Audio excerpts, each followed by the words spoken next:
Vamos à aula para o concurso público da Prefeitura de São Paulo. Resumo dos autores, tá? A primeira parte dos autores servem para todos, tá? Eu vou falar até onde vai. A primeira parte é para todos, tanto especialistas como polivalentes, polivalentes e especialistas. Ou seja, para quem vai fazer Fundamental 1 infantil serve, para quem vai fazer Fundamental 2 e médio também serve, porque a primeira parte, se vocês olham lá a bibliografia do concurso, a primeira parte serve para todos. Se vocês entrarem no edital na bibliografia, tá lá. Conteúdo programático para todos os professores, então é para todos. Aí depois que eles separam, tá bom?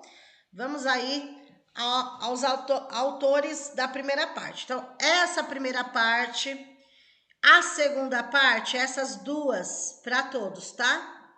Essas duas primeiras partes para todos, polivalentes e especialistas. Vamos lá. Vamos relembrar aí um pouquinho dos autores, tá? Resumos, né? Porque vocês já têm eles na apostila, nos slides, né? Nas gravações. Agora é um resuminho para vocês poderem associar melhor, porque é muito conteúdo, ok? Então vamos lá. Vamos relembrar aí o Almeida. O Silvio Almeida fala sobre o racismo estrutural. Vamos lá, vamos relembrar o conteúdo. O Almeida fala sobre o racismo estrutural. O que vem a ser, tanto é que é o nome do livro, né? O que vem a ser um racismo estrutural, de estrutura? Que já faz parte da estrutura da nossa história, desde sempre existe o racismo. Onde tudo começou? Ele conta na história do Brasil que os africanos foram trazidos para o Brasil escravizados. Aí onde tudo começou, tá? É isso, ele fala sobre a nossa história. Enfim, tá? Mas o racismo, conforme o Almeida, traz o quê? Desigualdade, violência. Que a partir do momento que a pessoa comete o racismo com alguém, né? Existe um tipo de violência e vice-versa. A pessoa vítima também se sente, né? E pode ser que ela tome uma atitude inesperada aí. Então, de um lado ou de outro, o racismo reproduz uma desigualdade social, desigualdade econômica, enfim, desigualdade e principalmente violência, tá? E daí o Almeida, vamos relembrar aí, o Almeida fala, opa, nossa, que pressa de escrever foi essa que saiu errado aqui? Racismo. Opa, pronto. Então aí vocês têm. Aí, pronto. O racismo associa com raça, gênero, raça. Raça negra, raça branca, raça amarela, que é asiáticos, raça vermelha, que é considerado os indígenas. Racismo vem de raça, ok? Eu não gosto, um exemplo, eu não gosto da raça branca, eu não gosto da raça negra, eu não é um racismo. Ele também fala sobre preconceito. Preconceito tem a ver com juízo, com estereótipos, né? É aquele famoso, pela fisionomia da pessoa, eu julgo a pessoa pelo jeito dela se vestir, pela raça dela, deu para entender? Então, por exemplo, ele dá um exemplo lá bem claro. Aprontaram ali, roubaram lá. Aí você vai falar, eu acho que foi aquele ali. Por que aquele? Porque ele é da raça negra? Não poderia ser o branco, então? Bandido tem cor agora? É nesse sentido. Então, assim, ele dá vários exemplos de preconceito, não só contra a raça negra, né? Mas contra os nordestinos, contra vários, tá? Não pode existir nenhum tipo, nem racismo, nem preconceito, nem discriminação, não pode, tá? Então, é o combate a tudo isso daí. Então, preconceito diz a esse respeito e discriminação, discriminar alguém, né? Discriminar. significa dar um tratamento diferenciado a determinada pessoa, tá? Ah, essa daqui eu vou fazer um tratamento e essa eu faço outro tratamento. Mas ser humano é ser humano igual. Por que esse tratamento diferenciado? Porque ela é da raça branca e o outro é da raça negra, daí eu tenho que tratar diferente por isso? Então, assim, o Silvio Almeida, ele fala a esse respeito, dizer não a toda forma de preconceito. E ele é um autor que escreve já a respeito disso para a Prefeitura de São Paulo, tá bom? Por isso que ele foi escolhido. Então é nesse sentido, vamos relembrar ele, ok? O Arroio, Miguel Arroio, conhecido em concurso público, o livro Currículo Território em Disputa. Por que é um território em disputa? Porque de um lado eu tenho o conservador, o burocrático tradicional, e do outro eu tenho algo dinâmico, algo em ação, algo inovador, algo dialógico. Então, assim, qual é o olhar da prefeitura e do autor? De que lado que ele fica? Ele fica do lado de um currículo que é dinâmico, inovador, dialógico, ou ele vai ficar do lado de um currículo tradicional, conservador, burocrático, controlador? Então, são palavras negativas aí, nessas últimas, ok? Ele vai ficar do lado, claro, do dinâmico, ok? Então, requer um currículo como conjunto de experiências e vivências. Então, tudo que o aluno aprende na escola faz parte do currículo. Lembrando que o currículo, ele é dividido em base comum e parte diversificada, né? Tem essas duas partes no currículo, tá? Elas caminham juntas. Ok? Então, o conjunto de todas as experiências e vivências forma, né, o currículo. E você dá ação nele, porque ele é um documento. A ação é vinda de quem? Do professor. É o professor que vai colocar ação nesse currículo, através do seu planejamento. Ok? Vamos lá. Outra, a Cavaleiro. A Cavaleiro também não caía em concurso público, foi indicada pela própria Prefeitura de São Paulo, que também fala sobre racismo, tá? É outra autora falando sobre racismo, porém, o dela vai ser voltado para a educação infantil. E conforme a autora, como que pode, desde a educação infantil, já existirem crianças cometendo racismo, preconceito, discriminação e são crianças, né? Ou elas viram, tem algum exemplo na família, né? Porque sozinhas por elas mesmas não foram, tá? Elas viram, tá? Então, o livro que fala do silêncio do lar ao silêncio escolar, que não podemos nos silenciar. A escola não pode se silenciar a esse respeito, muito menos a escola. Então, tem que fazer um trabalho de conscientização dessas crianças, em casa os pais com os filhos e na escola os professores com os seus alunos a este respeito, tá? Dizer não a qualquer tipo de racismo, preconceito e discriminação na educação infantil, porque cortando desde a educação infantil não vai crescer cometendo erros, tá? Então, tanto a escola como a família precisa assumir o compromisso de conscientizar as crianças sobre o assunto e não silenciar, omitir o fato. Um professor vê o que aconteceu e fingir que não viu, né? É grave, ok? Tem que combater. Tá?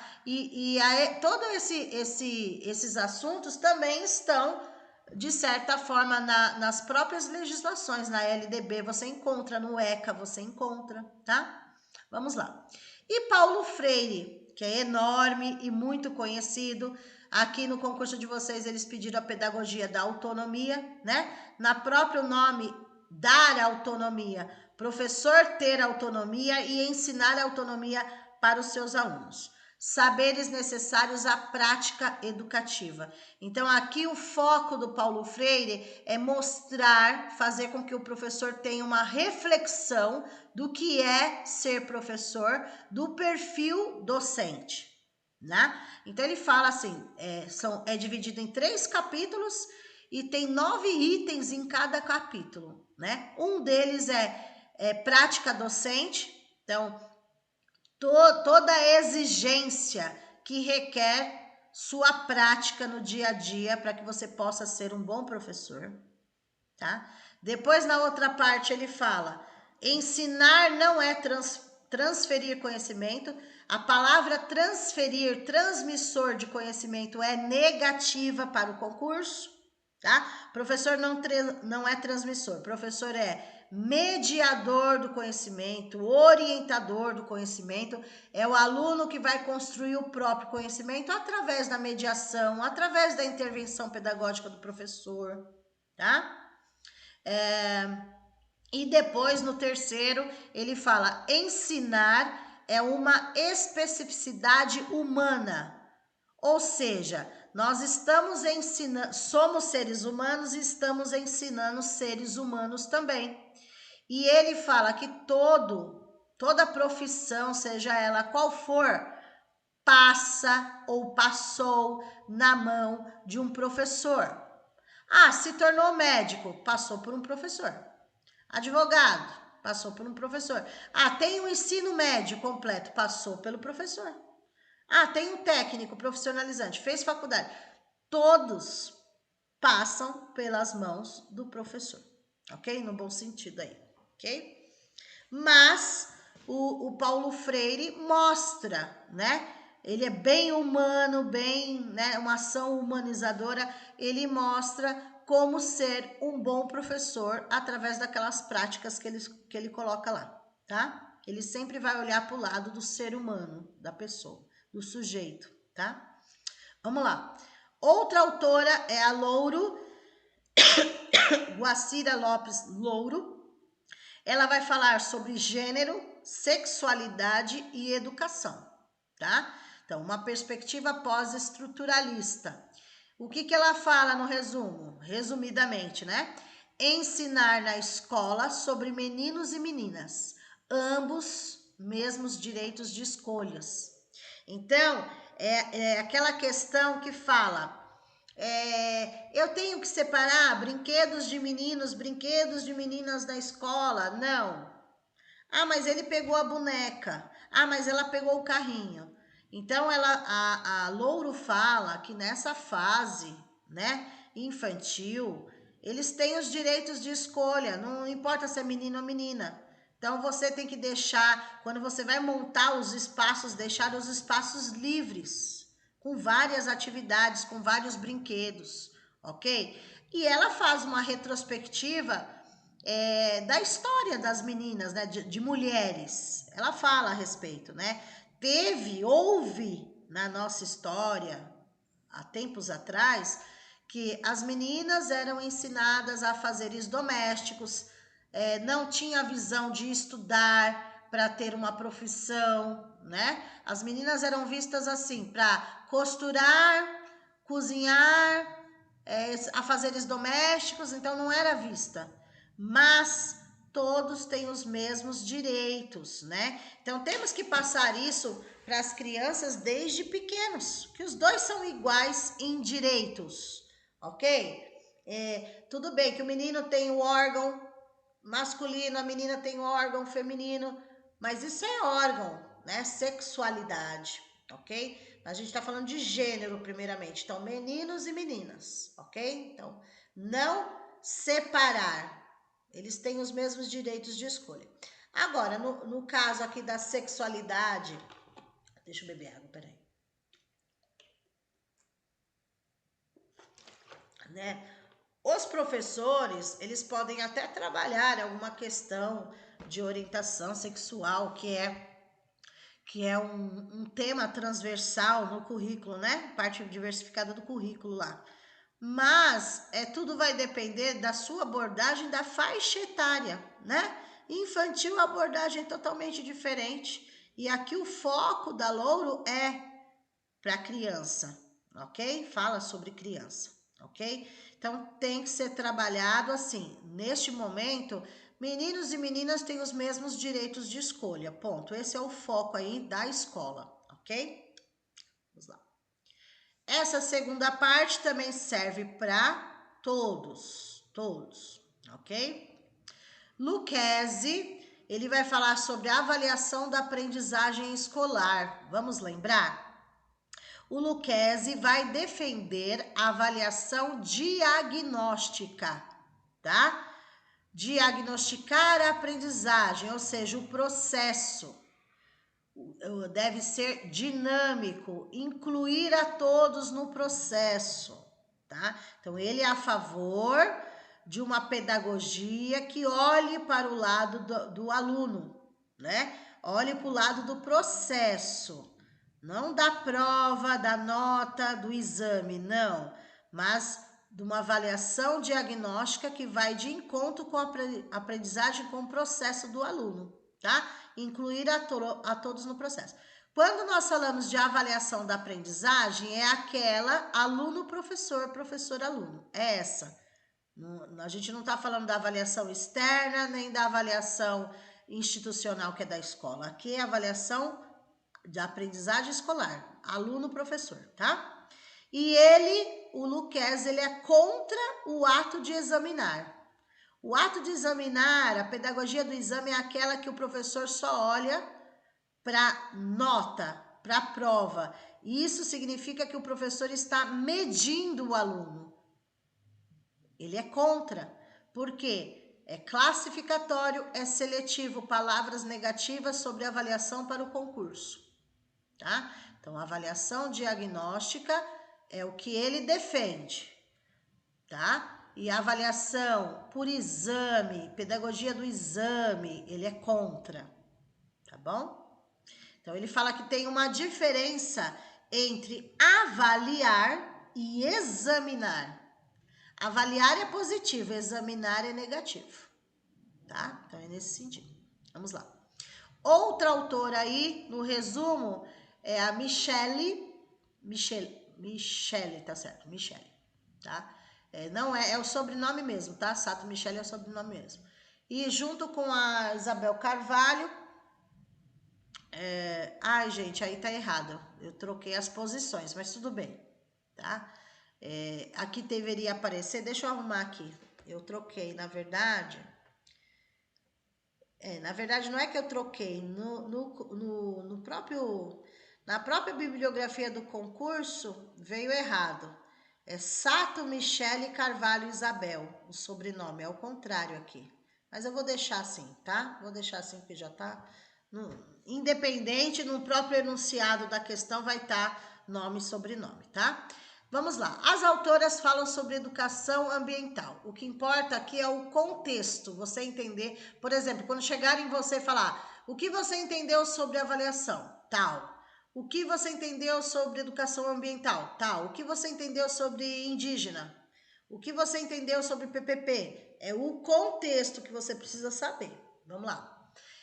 As autoras vão falando sobre educação ambiental. É um assunto a ser trabalhado que eles pedem na parte diversificada do currículo, tá, gente? O que elas colocam? Ensinar os alunos a construírem relação com a natureza, tá?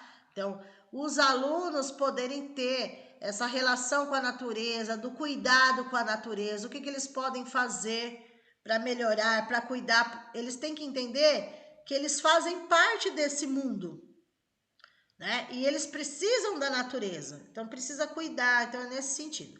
Agora, como trabalhar a educação ambiental?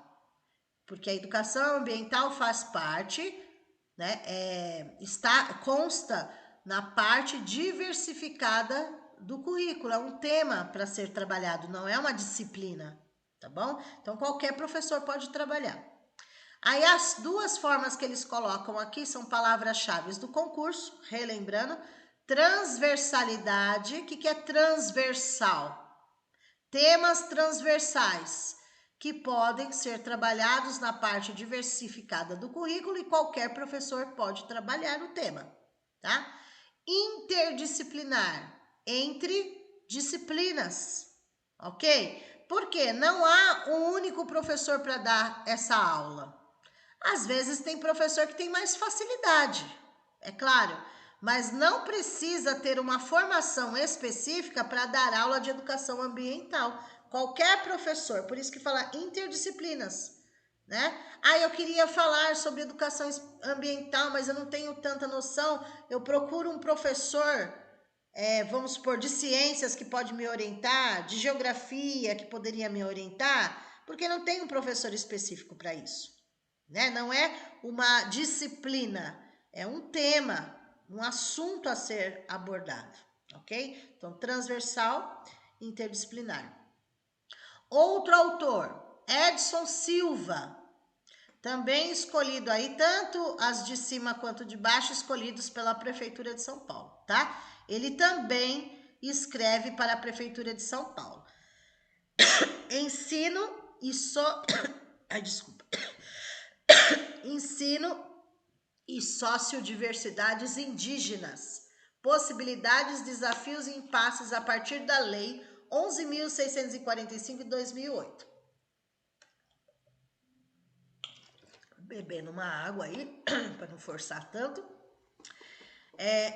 A esse respeito, essa lei já consta na Lei de Diretrizes e Bases da Educação Nacional. Nossa LDB que nós vamos estudar, falta pouco, né? Logo, logo chega. E aqueles que já estudaram vão relembrar, mas tem algo agora de julho de 2022 para ser acrescentado também. Mas vamos lá. Então, essa lei sobre indígenas, né? Trabalhar a cultura indígena já consta na LDB. É obrigatório tanto trabalhar a cultura afro-brasileira, africana, quanto indígena, tá? É obrigado os professores trabalharem. Não é só como uma data comemorativa, não. É trabalhar mesmo o assunto, tá? Ensinar a importância dos indígenas na nossa história. Sua cultura, algo obrigatório por lei, tá? Então, assim, a partir do 6º ano, os professores de história, arte, literatura, serão os professores que serão cobrados a dar essa matéria, esse conteúdo, tá? Dar esse conteúdo. Não é matéria, né? É conteúdo em si, o tema. Porém, de 1º ao 5º, pede-se para também trabalhar sobre o assunto, e não só com datas comemorativas, né? Conforme muitos professores que dão aula de 1º ao 5º, quando vai falar sobre o assunto, só fala sobre o assunto quando é dia do índio, né? E não é um assunto a ser abordado profundamente, né? Porque fizeram parte, fizeram não, e fazem ainda parte da nossa história, ok? Bom, vamos lá. Um outro autor conhecido em concurso público que também fala sobre avaliação, são 2 autores que falam sobre avaliação, é o Lucchesi e o outro é o Perrenot. Felipe Perrenot fala da avaliação, excelência e regulação das aprendizagens. Vejam, tanto o Lucchesi quanto o Perrenot falam sobre avaliação, os dois, de formas diferentes, com palavras-chave diferentes, tá? Mas os dois sobre o mesmo tipo de avaliação. A avaliação da aprendizagem é aquela aluno-professor, professor-aluno. No mesmo sentido, mas com palavras diferentes, tá? Vejam, a favor, então o Perrenot é a favor da avaliação formativa. Lá o Lucchesi fala da avaliação diagnóstica, que é positivo, e aqui o Perrenot fala da avaliação formativa, formar o cidadão, tá? Então, é o que ele acredita que e a palavra-chave positiva é formativa. Também emergente, né? Aquela que você trabalha o tempo todo, tá? Durante todo o processo. E o Perrenot, ele é contra que tipo de avaliação? O mesmo tipo de avaliação que o Lucchesi também é contra. Uma avaliação tradicional que só vê notas e provas, também conhecida como normativa, tá? Normas, regras, provas, notas, provas, ok? Então, assim, o Lucchesi e o Perrenot caminham na mesma linha de pensamento sobre avaliação, só que utilizam palavras diferentes, mas que querem dizer a mesma coisa, tá? O Lucchesi, a avaliação diagnóstica é a positiva para ele, o Perrenot, a avaliação formativa é a positiva para ele, tá? Tanto um quanto o outro é contra o exame, notas, provas, tradicional, classificatório seletivo, ok? E Finalizando a primeira parte dos autores, nós temos aí a Vilas Boas. Ela vai falar sobre o PPP, Projeto Político Pedagógico. O que é o Projeto Político Pedagógico? É a identidade da escola.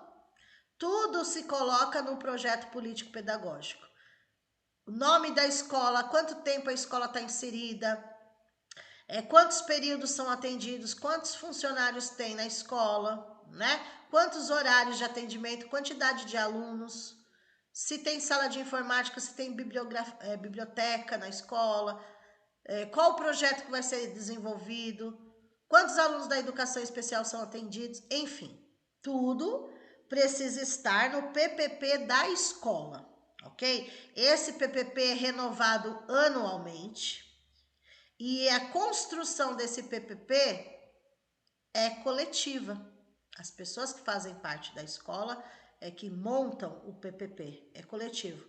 Todos os segmentos participam desse PPP, né? Funcionários, professores que não deixam de ser funcionários também, né? Mas funcionários de outras áreas dentro da escola, os professores, coordenação, vice, direção, todos eles participam da construção do PPP. E o PPP é um dos exemplos de uma gestão democrática e participativa, tá? O PPP é um desses exemplos de uma gestão democrática e participativa. Assim como o conselho escolar é um outro exemplo. O conselho também é um exemplo dessa gestão democrática. O que significa gestão democrática? Que o diretor não toma as decisões sozinho, que ele abre para todos poderem participar, para que ele possa tomar uma decisão. Ou seja, ele vai bater o martelo depois que todos poderem falar. Então, por exemplo, precisa comprar um ventilador na escola. Não é ele que vai tomar essa decisão. Precisa por quê? Precisa comprar um ventilador na escola, mas também precisa arrumar a quadra. Um exemplo, tá?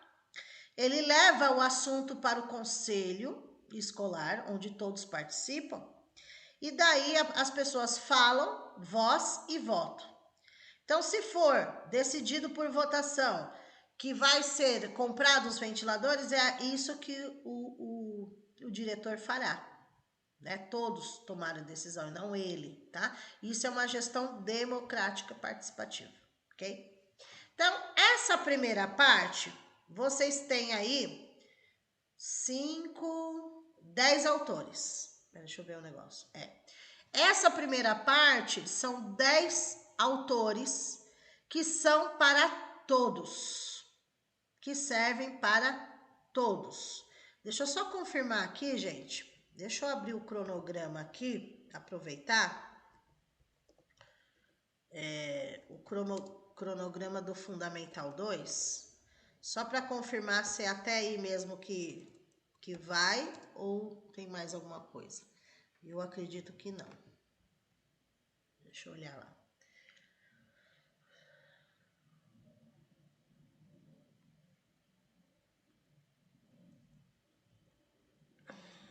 É só até aí mesmo. Deixa eu ver aqui.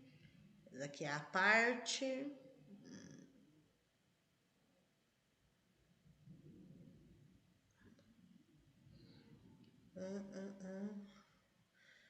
Tá. Isso daqui foi a gravação, gravado. Certo. Tá. Deixa eu voltar. É isso mesmo, só para confirmar. Já confirmei, deixa eu voltar para lá. Vamos lá. Essa primeira parte serve para todos, tá? Para todos. Tanto quem vai prestar a prova fundamental 1 infantil, quanto quem vai prestar a prova fundamental 2 e médio, tá bom? Serve para todos. Essa outra parte, essa parte já não serve para os especialistas do fundamental 2 e médio, tá? Mas eu peço, se tiver alguém aqui na aula ao vivo, não saiam, porque a gente vai olhar o mapa mental ainda. Então, não saiam, tá? Volta, fica aí Não precisa prestar tanta atenção nessa parte, porque daí essas duas aqui, essas duas telas não serão para vocês, a não ser que vocês vão prestar 2 provas, daí tudo bem. Mas quem tiver aqui que for Fundamental 2 e Médio, essas duas telas não são para vocês. Mas o mapa mental sim, tá? Que a gente já olha já. Continuando. Então, essa parte para quem vai prestar o Fundamental 1 infantil também, tá? É a outra parte dos autores. Vamos lá. Barbosa escreve junto com a Faria e a Mello aí sobre documentação pedagógica, teoria e prática. Então, tudo o que você... os registros, né? Essa documentação pedagógica seria o quê? Os registros que o professor faz, todos os seus registros. Registro seu, registro dos alunos, todos os registros que você tem que fazer é importante, é uma documentação pedagógica, tá?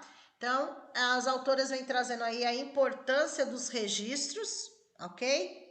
Ações e as práticas cotidianas. Então, você registrar o dia a dia, né? O seu cotidiano. Só registrar? Não, registrar, analisar o que você registrou e refletir sobre o resultado do seu registro. Até que ponto sua aula deu certo, até que ponto seus alunos estão se desenvolvendo, porque tudo você registra, depois você vai fazer uma análise, uma reflexão a respeito, para ver se você continua, se você volta, né? Se você dá uma parada.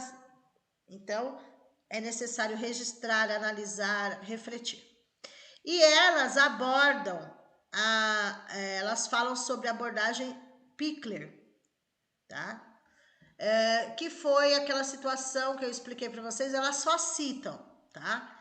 Que foi da médica, que era uma pediatra, que cuidava lá das crianças que eram deixadas no hospital, e daí tiveram a ideia de montar uma creche para atender essas crianças, né? Porque lá era um hospital, então tiveram e focaram nessa como as crianças se desenvolviam, né? De um lado o hospital, do outro a creche, tá bom? Então é citado a abordagem Pickler aí por conta disso, ok? Bom, depois vocês têm as Alejandras, né?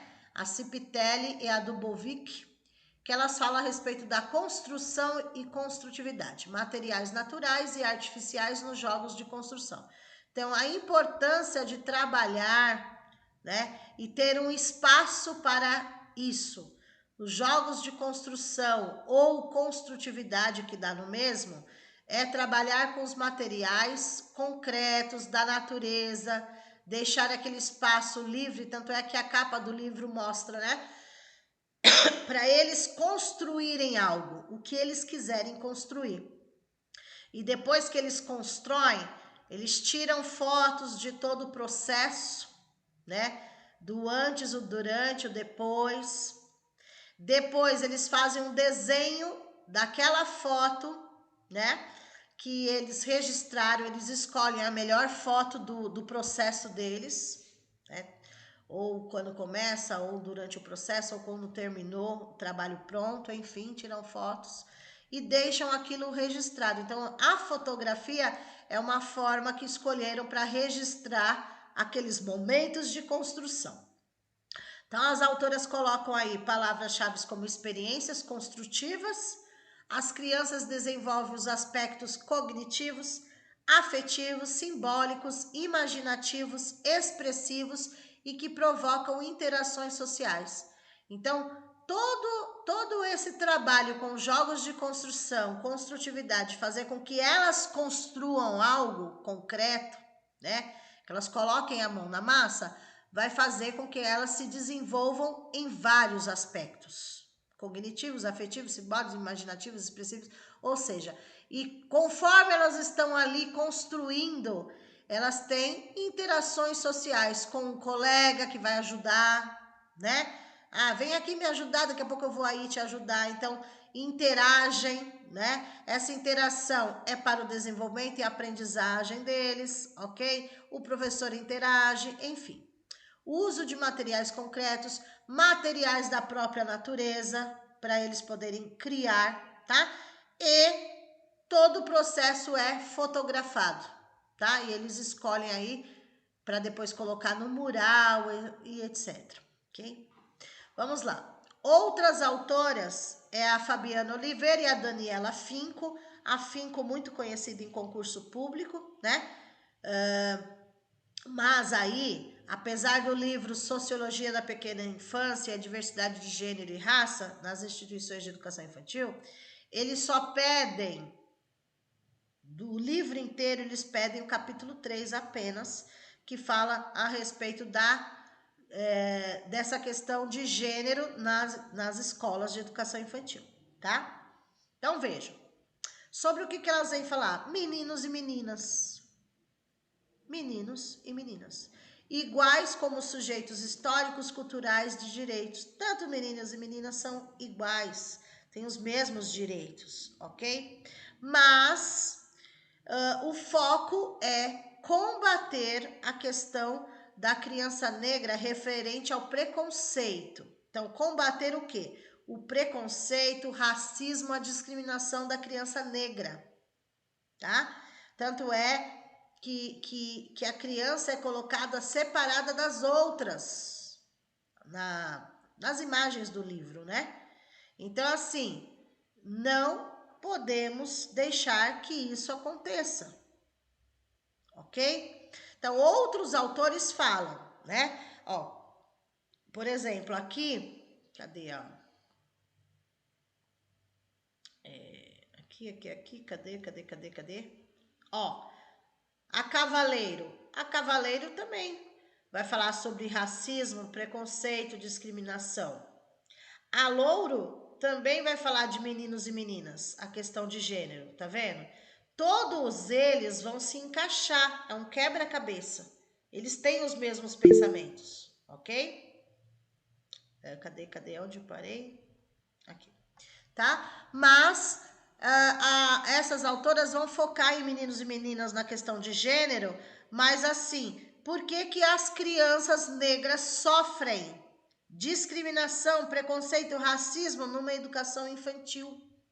Então não é nem tanto a questão meninos e meninas que têm os mesmos direitos, mas o foco maior é a respeito dessa criança que sofre tipos de preconceito por ela ser negra na escola e no infantil, tá bom?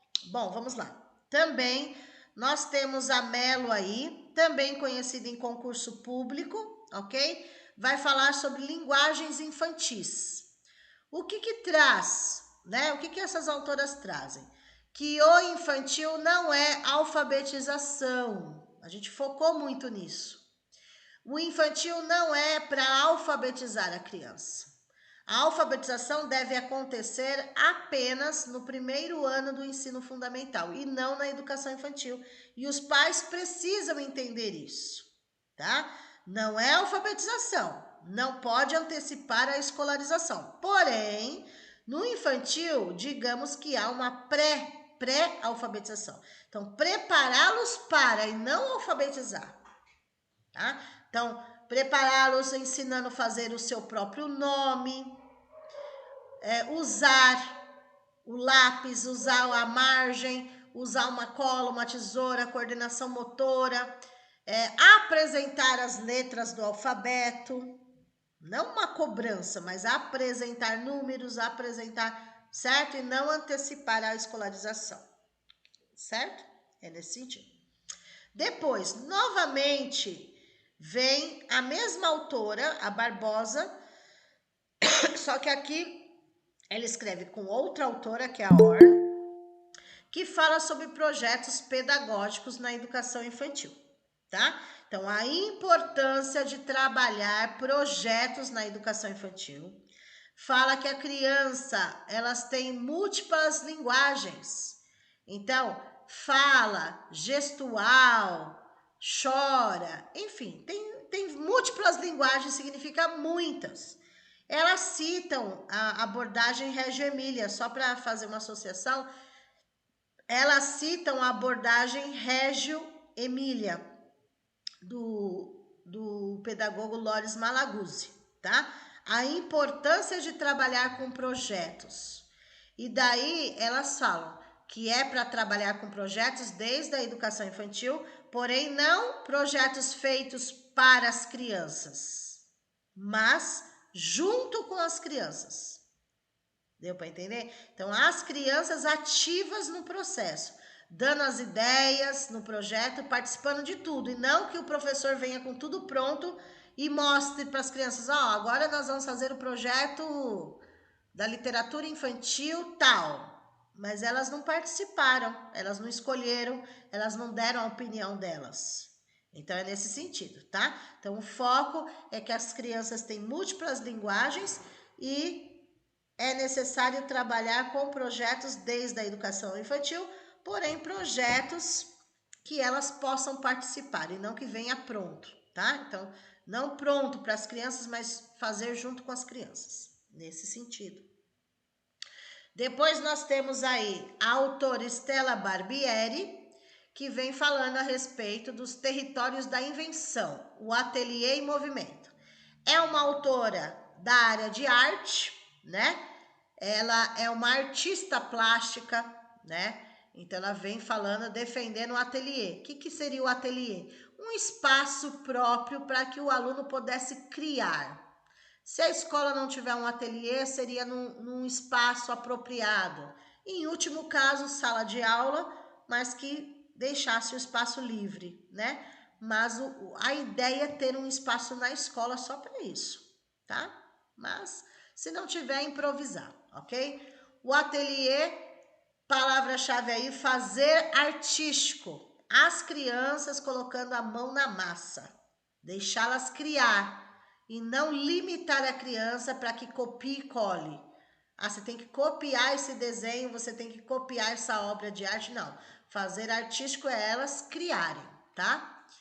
Verificando o espaço que vai ser utilizado, o tempo que vai ser utilizado para aquela criação e os materiais que serão utilizados para esse fazer artístico. Então, conta o espaço, o tempo e materialidade, os materiais, tá? Que compõem esse fazer artístico.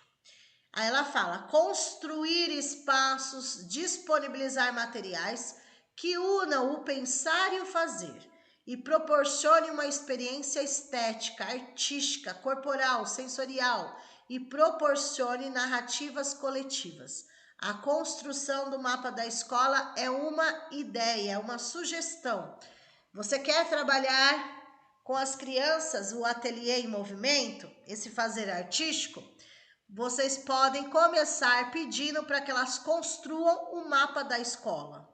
Não como fazer, mas o tema, começar com esse tema. Olha, o mapa da escola e deixá-las livres para escolherem qual parte do ambiente elas querem fazer primeiro, de que forma que elas querem fazer primeiro. Elas tenham ideia de pensar, de criar, tá? É a sugestão, ok? Vamos lá. Depois nós temos a Patrícia Prado, Educação Infantil Contrariando as Idades. É aquele livro que fala que as próprias professoras poderiam participar junto com os alunos da atividade, porque não tem idade, né? Brincar, jogar é para qualquer idade, ok? Não só para o infantil. Vamos lá. E mais uma que fala que as crianças têm múltiplas linguagens. E ela vai defender o quê? Os agrupamentos multietários, que muitos é um assunto polêmico, né? Que muitos professores não concordam, mas assim, para o concurso a gente vai dizer amém, vai falar que tudo bem, tudo certo, tudo maravilhoso, ok? Então, a Prado ela vem defender os agrupamentos multietários, com alunos de diferentes faixas etárias no mesmo espaço, em certo momento, em certa atividade.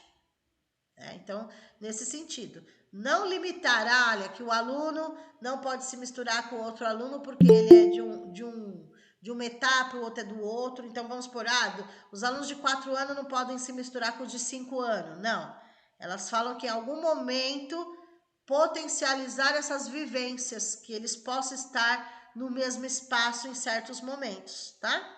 Então, múltiplas linguagens, os agrupamentos multietários, múltiplas linguagens, palavra-chave, agrupamentos multietários também palavra-chave, potencializam as vivências diversas das crianças nas instituições educativas, ao possibilitarem cotidianamente o encontro de culturas plurais. As relações multietárias perspectivam que a educação infantil se efetive como espaço de vivência da infância e das culturas infantis. As professoras aprenderem junto com as crianças. Por isso que ela fala, né? Esse contrariando as idades é por conta dos grupos multietários, mas elas citam também a participação ativa das professoras em certas atividades, não elas só observando, mas elas participando juntamente com as crianças de algumas atividades aí, tá? Vamos lá. Então, se perguntar no concurso, ó, a gente vai treinar questões, simulados, mas é importante os agrupamentos multietários? Sim, maravilhoso. É importante o ateliê para trabalhar, para construir? É importante, ok? Vamos lá. Outra autora, que é a Maria Aparecida Guedes Monção, o livro Gestão na Educação Infantil, Cenários do Cotidiano, fala sobre as rotinas, né, da educação infantil. Então, para chegar nas rotinas, primeiramente é relembrado que quando se fala de infantil, não só do infantil, mas aqui está falando do infantil, né? É importante, a criança vai para a escola para quê? Para ser cuidada e ser educada. Então, cuidar e educar e cuidar são processos indissociáveis, não se separam, caminham juntos. Então, a criança não vai para a escola só para ser guardada enquanto o pai e a mãe trabalham. Isto é assistencialismo. Então, conforme a autora, é necessário combater esse assistencialismo. Os pais precisam entender o processo, assim como os professores, que é cuidar e educar. Educar e cuidar. Ok? Os dois processos. E para isso também precisa ter uma interação escola-família, né? Da família entender que o aluno vai para ser cuidado e educado e vice-versa, tá? E a Monção fala das rotinas da educação infantil, né? A alimentação, a hora do soninho, de escovar os dentes, toda a rotina, de ler uma história, toda aquela rotina, tá? E algo importantíssimo, combater as práticas autoritárias dos professores. O professor precisa ter autoridade, o professor não pode ser autoritário, são coisas diferentes, tá? Então, assim, pela pesquisa que ela fez, aconteceu, né? Por isso que tá aí para ser falado. Não pode ter práticas autoritárias, principalmente não pode colocar um aluno de castigo, dar uma punição, desse jeito ele não vai aprender, né? Dessa forma, ok? Então ela é totalmente contra e devemos combater as práticas autoritárias de punição e castigo, ok? Uma gestão democrática e participativa é necessário. O aluno é da escola, todos envolvidos no processo, tá? Então, assim, não só o professor, mas professor, cozinheira, o agente de portaria, o que fica no pátio da escola, o que fica na secretaria, enfim, o aluno é da escola. Então, todos têm essa corresponsabilidade pela criança dentro da escola, e não só o professor, ok? Combater o assistencialismo, respeitar os direitos das crianças, ok? Vamos lá. Depois, a Mantoan, ela tem 2 livros em seguidas do concurso de vocês, mas os 2 têm o mesmo sentido, tá? Um complementa o outro. A Mantoan, Maria Teresa Egler Mantoan, já é conhecidíssima em concurso público, que ela aborda o assunto da educação especial, tá? Então, tem um livro Caminhos Pedagógicos da Inclusão e tem o outro livro, Inclusão Escolar, o que é, por que, como fazer, tá? Em primeiro lugar, no primeiro livro, o enfoque maior, né? A educação de qualidade para todos. Esse para todos inclui os alunos da educação especial, tá? E a inclusão como inovação. Por quê? Sempre existiu o termo inclusão, tá? Sempre existiu o termo, mas será que todos os alunos estavam sendo realmente incluídos? Então, ela fala da inclusão como inovação. Sempre existiu o termo inclusão, mas deve ser inovado. Deve ver se realmente os alunos estão sendo incluídos no processo, tá? E daí, em continuidade, vai falar a respeito de duas palavras-chave sobre inclusão, sobre educação especial, que é a que é a integração e a inclusão. Integração é você dar a matrícula para o aluno da educação especial, ele conhecer a professora, conhecer o ambiente, onde fica os banheiros, onde fica tal, conhecer os amiguinhos. Integrar, saber onde ele vai sentar na sala de aula, isso é integração. Incluir é que ele possa fazer parte do processo ensino-aprendizagem, se desenvolver e aprender. Isso é inclusão, certo? Então, conforme a autora, não adianta só integrar, precisa integrar e incluir, tá? É a mesma coisa quando eu falo de alfabetização, por exemplo. Quando eu falo de alfabetização, eu lembro de letramento, né? Então, eu não posso só alfabetizar, é alfabetizar letrando. Aqui no caso, ela fala o quê? Eu não posso só incluir ou só integrar, tem que ser as duas coisas, integrar e incluir, ok? São processos indissociáveis aí. E finalizando essa parte desse resumo, a Jaqueline Moll, que vem falando sobre os caminhos da educação integral. Deixa eu colocar um pouquinho mais para cima, porque está muito para lá. Que ela vem falando sobre os caminhos da educação integral. A educação integral que a Moll vem trazendo é a respeito da jornada de aula. Jornada tempo integral. Tanto é que no livro é citado alguns pensadores, alguns autores, né? Como Darcy Ribeiro, como outros aí, que já lutavam, né? Já lutavam por essa educação tempo integral, já falavam que Anísio Teixeira também é outro grande aí que defendia essa educação no sentido de ter mais tempo o aluno na escola, que era muito pouco tempo o aluno na escola, tá? É nesse sentido. Então, quando ela fala educação integral no Brasil, é voltado à jornada, ao tempo que o aluno fica na escola.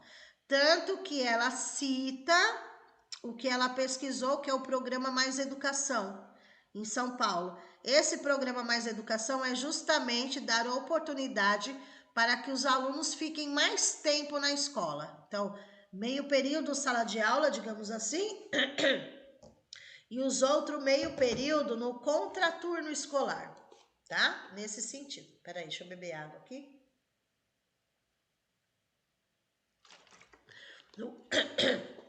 No contraturno escolar. Então, o programa Mais Educação é justamente isso, para dar oportunidade para os alunos ficarem mais tempo na escola. E ela foi escolhida também pela Prefeitura de São Paulo. Então, vocês percebem assim, os autores novos para vocês, entre aspas, que novos para vocês no sentido assim, que vocês não veem tanto em concursos públicos.